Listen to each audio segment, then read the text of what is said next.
बॉलीवुड की ना एक बहुत बड़ी प्रॉब्लम बहुत टाइम से एग्जिस्ट करती है। जब भी उन्हें कोई एक ऐसा फॉर्मूला मिल जाता है ना जो हिट होने लगता है, तो वो उसको इतना ज्यादा रिपीट पे इस्तेमाल कर लेते हैं ना, जब तक कि वो पूरी तरीके से ना घिस पिट नहीं जाता। और अभी बहुत टाइम से ट्रेंड में क्या है, एक्शन का फॉर्मूला, जिसे देखो नॉर्थ में साउथ में हर जगह हर कोई एक्शन मूवी कर रहा है। और सरप्राइजिंग बात तो ये है कि ज्यादातर एक्शन मूवीज हिट भी हो रही हैं। लेकिन अब उसी फॉर्मूले को इतना ज्यादा रिपीट कर लिया गया है ना, आपको कुछ बेसिक प्लॉट्स तो हर स्टोरी में मिलेंगे ही मिलेंगे, जैसे इंडिया पाकिस्तान का एंगल, या फिर कोई इमोशनल सी बैक स्टोरी, या फिर बिना बात के इंटरनेशनल लोकेशंस। और अगर इस सब से भी मन नहीं भरता तो पास्ट का ऐसा फ्लैशबैक जिसमें कोई ना कोई बच्चा होगा और उसको दिए जाएंगे हैवी हैवी डायलॉग्स। और ये सब भी अगर कम पड़े तो पेट्रियोटिज्म को भी ऐड कर दो पिक्चर के अंदर। एक्शन के नाम पे स्लो मोशन मिलेगा। और इस चीज के तो अभी अभी के टाइम पे कितने सारे एग्जांपल्स आ गए हैं। इतनी सारी मूवीज हम ऑलरेडी ऐसी देख चुके हैं जिसमें इस फॉर्मूले की अच्छी तरह घुस चुके हैं अंदर।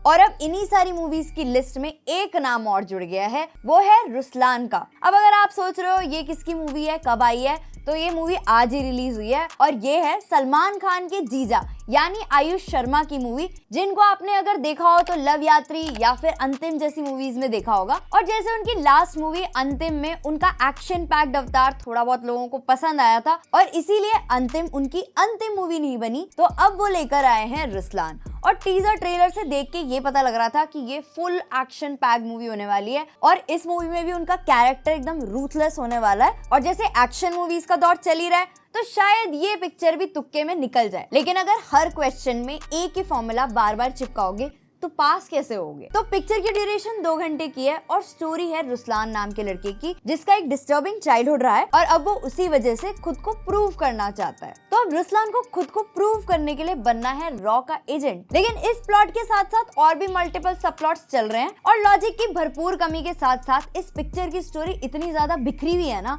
जितनी तो मेरी लाइफ भी नहीं बिखरी हुई। मैं तो टूट गया। जितने भी पैरेलल सबप्लॉट्स चल रहे हैं उनका कोई लॉजिक कोई सेंस नहीं है। और जितने भी एक्टर्स हैं, जितने भी सीन चल रहे हैं, उसमें क्लियर पता चल रहा है कि यहाँ पे डायरेक्टर ने एक्शन बोला है, यहाँ पे डायरेक्टर ने कट बोला है। सबने ऑर्डर्स तो फॉलो करें, किसी ने एक एफर्ट भी नहीं लगाया कि हाँ हम अपना परफॉर्मेंस अच्छा कर सके। और आयुष शर्मा जो लव यात्री के बाद अंतिम में मुझे सही लगे थे, अच्छे लगे थे, लेकिन इस मूवी में तो वो भाई की एकदम सस्ती नहीं महंगी कॉपी लगे हैं, क्योंकि जीजा है भाई। उनका चलने का स्टाइल, उनके एक्सप्रेशंस, उनके बात करने का स्टाइल, इवन उनके रोने तक का स्टाइल भी ये दिखाता है कि उन्होंने भाई से कितनी हार्डकोर ट्रेनिंग ली है। और ये सब किस स्कीम के अंडर चल रहा है ना, वो दोनों ने खुद रिवील कर दिया है। आई थिंक हम इस कभी लाएंगे एक सलमान खान बेरोजगार योजना भी चलती है, बोर्ड एक चलता है हमारे बारे में। और जितने भी एक्शन सीक्वेंसेस थे उनमें तो आयुष शर्मा मैनेज कर पा रहे थे, लेकिन जितने भी इमोशनल सीन्स थे वो बहुत ज्यादा डिस्कनेक्टेड थे। एक इमोशन मुझे जरूर फील हो रहा था, मुझे वहां पे हंसी आ रही थी और कुछ नहीं। और साथ में एक बहुत बड़ा दुख हो रहा था कि मैं सुबह उठ के इस पिक्चर को देखने के लिए गई। कहीं पे भी कुछ भी चल रहा है, मतलब रॉ, आईएसआई और इतने बड़े बड़े मिशंस के बारे में बात हो रही है, लेकिन जब दो ऐसे लोग मिलते हैं जिन्हें बहुत ज्यादा ना इंपॉर्टेंट इन्फॉर्मेशन शेयर करनी होती है, तो वो कहाँ मिलते हैं? रास्ते में एक बेंच पे, जहाँ पे वो दोनों एक दूसरे को ना जानने का ना देखने का नाटक कर रहे हैं और एंड में फिर एक दूसरे से बात कर रहे हैं और वो इन्फॉर्मेशन शेयर भी कर रहे हैं। और फिर दोबारा भी एक ऐसा सीन है जहाँ पे इतनी बड़ी बड़ी खुफिया बातें चल रही हैं, वो भी एक पाव भाजी के स्टॉल पे बैठ के। इतना स्टैंडर्ड गिर गया है क्या रॉ का? और जिन जिन को भी एक्शन के नाम पे स्लो मोशन पसंद है, उनको ही इस मूवी का एक्शन पसंद आएगा, क्योंकि मुझे तो इस मूवी के एक्शन में ऐसा कुछ नया नहीं लगा जो मैंने पहले नहीं देख रखा हो। और अगर एक्शन जॉनरा की मैं कोई मूवी देखना चाहूंगी तो मैं ऐसी मूवी देखना चाहूंगी जिसमें मुझे कुछ नया मिले। ये नहीं कि एक्शन के नाम पे स्टाइल और स्वैग दिखा दिया तो ठीक है, बस पिक्चर हिट हो गई। और हाँ, इसके ट्रेलर में गिटार और म्यूजिक फेस्टिवल टाइप कुछ दिखाया गया था, तो मुझे लगा था कि शायद इसके गाने वाने थोड़े अच्छे होंगे, क्योंकि म्यूजिक का भी शायद कोई एंगल होगा। लेकिन इंटरवल से पहले शायद 2-3 गाने थे और इंटरवल के बाद भी 1-2 गाने थे, पर एक भी ऐसा गाना, आई रिपीट, एक भी ऐसा गाना मुझे नहीं लगा जो मैं दोबारा सुनना चाहूंगी। तो आयुष शर्मा की परफॉर्मेंस तो मुझे डिसअपॉइंटिंग लगी। इसके साथ साथ मुझे बाकी कास्ट की परफॉर्मेंस भी कुछ खास पसंद नहीं आई। और ओवरऑल मूवी की ड्यूरेशन भले ही 2 घंटे की थी, लेकिन ये 2 घंटे से ज्यादा की तो डेफिनेटली फील होती है। और इसीलिए इस मूवी को देखकर मेरे मन में बड़े मियाँ छोटे मियाँ के लिए इज्जत थोड़ी सी बढ़ गई है कि वो मूवी भी थी, लॉजिकलेस थी, लेकिन फिर भी उसमें चल रहा था, कुछ सेंटर में चल रहा था।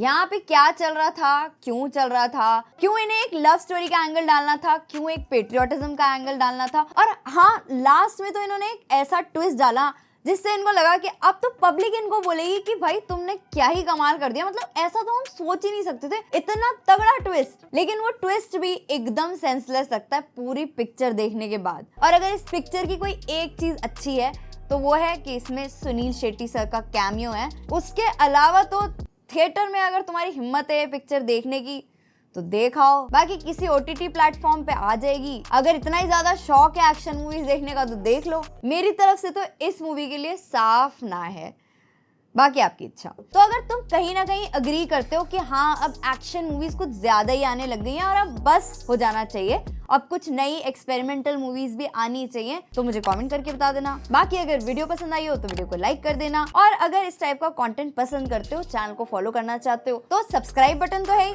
सब्सक्राइब करके जाना। Goodbye. Granted, and you know I'm leaving. I'ma take what's mine with the webs I'm weaving. I could take this crowd from seeing to